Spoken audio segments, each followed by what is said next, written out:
Welcome to my YouTube channel. I hope so you will enjoy my videos. Thank you and please support my channel. Hello সবাইকে, আমি মালবিকা আর মালবিকার গল্প কথায় আজ এক নতুন গল্প নিয়ে চলে এলাম। আপনারা আশা করছি ভালো আছেন, আমিও কিন্তু খুব ভালো আছি। দিনটা ছিল বুধবার আর সেই সাথে ছিল আমার মেজো দাদার জন্মদিন। কয়েকদিন ধরেই সকালবেলা করে আর তাড়াতাড়ি যেন আমার ঘুম ভাঙতেই চায় না। পরকে পর যেন মনে হচ্ছে যে শরীরটা আরো বেশি টায়ার্ডনেস চলে আসছে।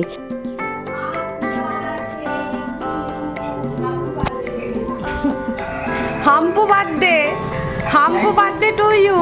Happy birthday to you. Happy birthday to you.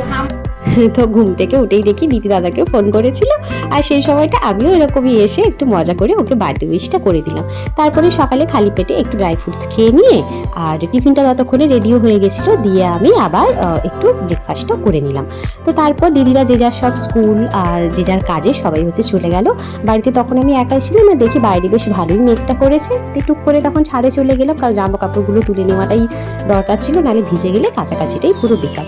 তো ছাদে যাওয়ার পর বেশ পরিবেশটা দেখে ভালো লাগলো। একটুক্ষণ ছাদে থেকে জামা কাপড় তুলে নিয়ে চলে এলাম, দিয়ে স্নান করে পুজো সেরে তারপরে খাওয়া দাওয়া করে আবার একটু রেস্ট নিয়েছি। দিয়ে সন্ধ্যাবেলা হয়ে গেল, এবার বার্থডের জন্য ডেকোরেশন।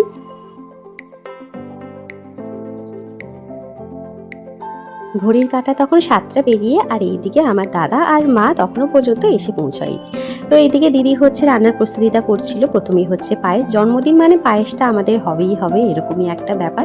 তো মনে হলো যে কেশরটা যখন ছিল তাহলে আজকে একটু কেশর দিয়ে পায়েস হোক। তো দিদিকে বলে, দিদি বললো হ্যাঁ তাই হোক।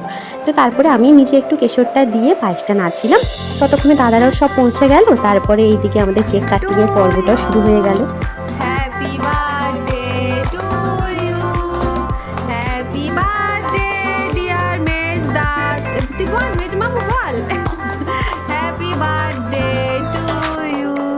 আমাদের বাড়ির লোকজন অনেক, কিন্তু সবাই কাছাকাছি থাকে না। তো আমার এই মেজো দিদির বাড়িটাই কাছে, সেই কারণের জন্য একটু সুবিধা হয়ে যায় দিদিদেরকে কাছে পাওয়ার।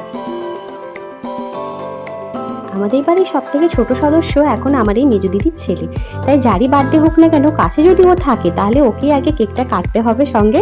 তাই ও সবার জন্মদিনের সাথে ওর জন্মদিনের মতন ধরা ব্যাপারটাও হয়ে যায়। তো তারপর পরপর আমরা সবাই কেক খাওয়াতে থাকি, আমরাও নিজেরা কেক খেতে থাকি। কেকটাও কিন্তু বেশ দারুণ খেতে ছিল। আর এখানের মধ্যে বেশিরভাগটা মিও আমার থেকেই কেকটা নেওয়া হতো, তবে এটা একটা নতুন অন্য দোকান থেকে নেওয়া হয়েছে। কেকটার কিন্তু বেশ দারুণ টেস্ট ছিল। এদিকে কেক খাওয়ার পর্ব শেষ করে খানিকক্ষণ পর তারপরে আমরা আবার ডিনার করার জন্য বসে পড়ি। তো ডিনারে ছিল লুচি আর মাংস, যেটা আমার মেজো দাদার খুব পছন্দের। তো যার জন্মদিন তার পছন্দের খাবারটা তো হওয়া দরকার, সেই হিসেবে লুচি আর মাংসটাই করা হয়েছিল। আর মাংসটাও ভীষণ টেস্টি হয়েছিল। অনেকদিন পর এইভাবে লুচি মাংস খাওয়া হলো, তো খুব ভালো লাগলো। থ্যাংক ইউ সবাইকে, সকলে ভালো থাকবেন। আর যারা যারা ভিডিওটা দেখছেন অবশ্যই কিন্তু আমার চ্যানেল সাবস্ক্রাইব করে পাশে থাকবেন।